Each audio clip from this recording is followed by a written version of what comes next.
अब जैसे रजगुण ब्रह्मा जी की भक्ति की थी हिरण्यकशिपु ने, राक्षस कहलाया, अपने पुत्र का शत्रु बन गया और कुत्ते वाली मौत मारा गया। ऐसे ही तमगुण शिव की पूजा की थी रावण ने, राक्षस कहलाया, ऐसा जुल्म कर दिया, दूषित कर्म,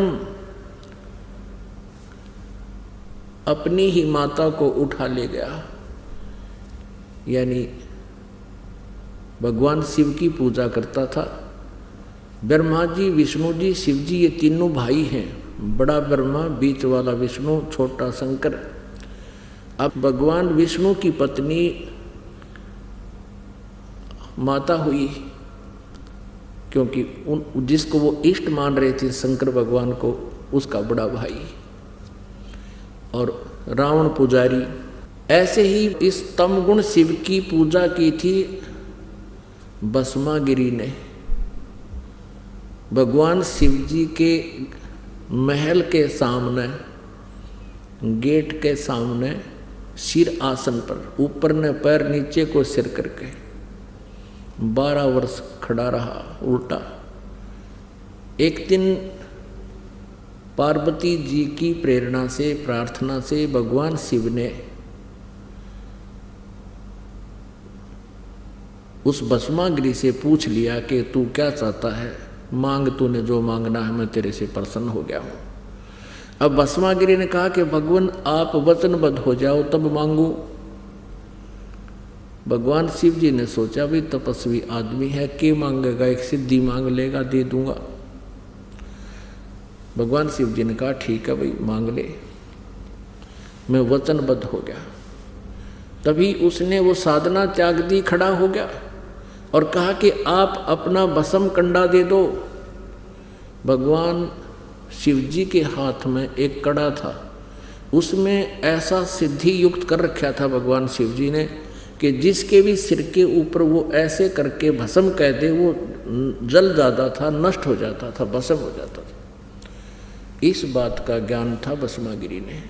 और भस्मागिरी किस लिए उपासना कर रहा था कि भस्म कंडा लेकर शिव जी से, और शिव जी को मारूंगा, भस्म कर दूंगा और पार्वती को अपनी पत्नी बनाऊंगा। अब पुण्यात्माओं विचार करना इन बातों पे। इससे नीच कर्म और के होगा? अपने इष्ट की पत्नी पर ही बुरी नजर। अब भगवान शिव जी को ये नहीं मालूम इस दुष्ट के मन में के कुधारना है, और इनको अमंत्रियामी कहें। ब्रह्मा विष्णु में इसको अमंत्रियामी कहा करते, इसे होया कर अंतर्यामी। और फिर इनको अविनाशी कहते थे। अब ज्यों ही भगवान शिव ने कड़ा उसको दे दिया और कहने लगा भस्मागिरी के होले शिव जी होशियार, तुझे मारूंगा, पार्वती को पत्नी बनाऊंगा। भगवान शिव जी डर के भाग लिए, भयभीत होकर अपनी जान रक्षा के लिए दौड़ दिए, स्पीड खींच दी। आगे आगे भगवान और पाछे पाछे पुजारी जग खाट ठानते। अब ये जो अविनाशी होते, इन भागण की आवश्यकता थी? अभी तक इनके विषय में जो ज्ञान इन नकली गुरुओं ने दिया वो कति अज्ञान भर रखा हमारे अंदर। इनकी जीवनी में लिखा दास तो पढ़कर सुना रहा आपको। फिर भगवान ने पार्वती रूप बनाया, भस्मागिरी के सामने खड़े हो गए।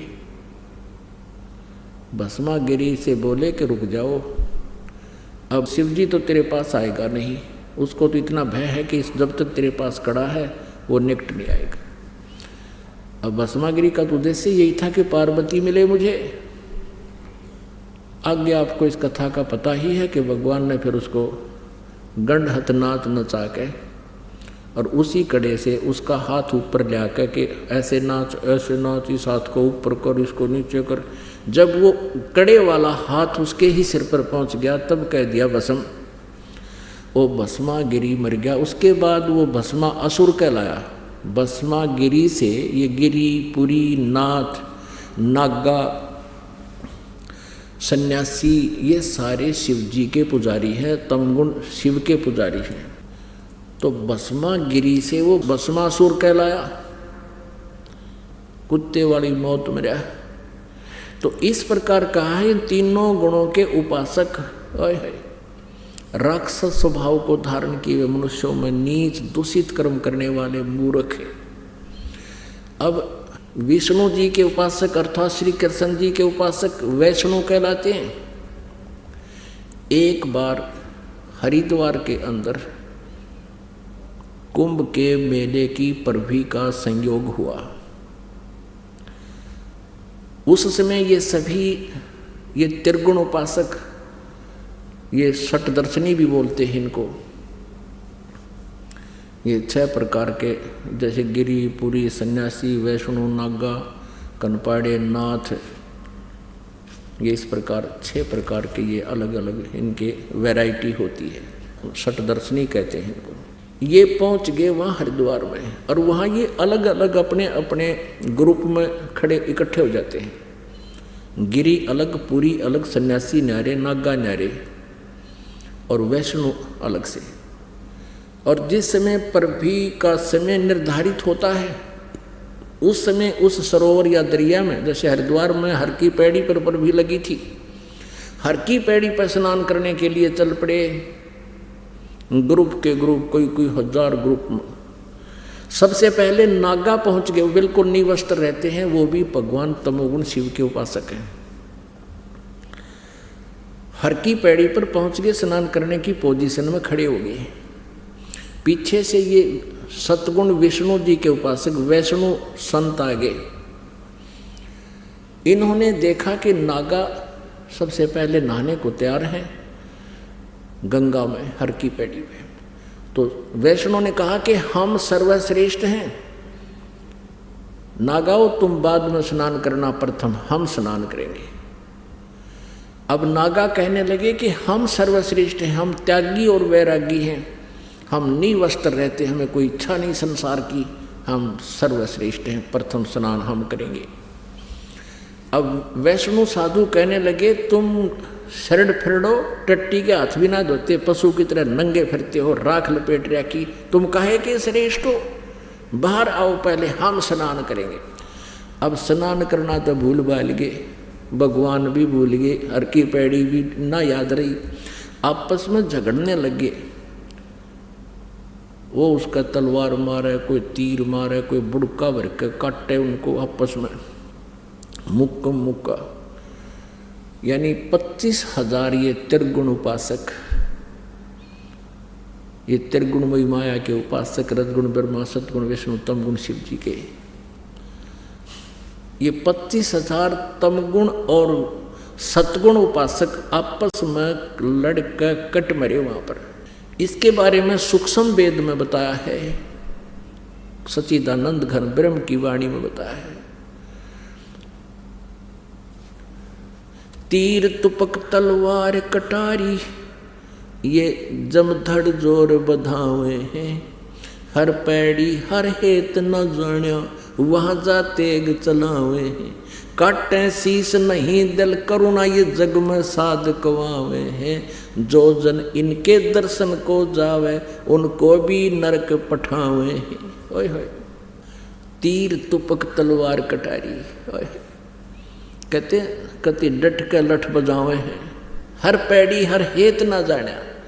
हर की पैड़ी कब है, और भगवान के प्रति प्यार नहीं, उनकी आपस में काट रहे हैं एक दूसरे, भगवान की आत्माओं को काट रही है एक आत्मा। हर पैड़ी हर हेत नहीं जाण्या, और वहां जाकर तेग चलावे, तेग माने तलवार, और काटे शीस नहीं दिल करुणा, एक दूसरे का सिर काट रहे हैं, दिल में दया नाम की चीज नहीं, और वो जग में साध कवावे हैं। काटे शीस नहीं दल कुरना वो जग में साध कवावे हैं। जो जन उनके दर्शन को जावे उनको भी नरक पठावे हैं। जब ये स्वयं ही इस प्रकार के क्रोधी कसाई टाइप है तो उनके अनुयायियों को भी फिर नरक में भिजवाएंगे, उनको भी यही शिक्षा देंगे, काट दे मार दे। ये कोई साधुओं के लक्षण होते हैं?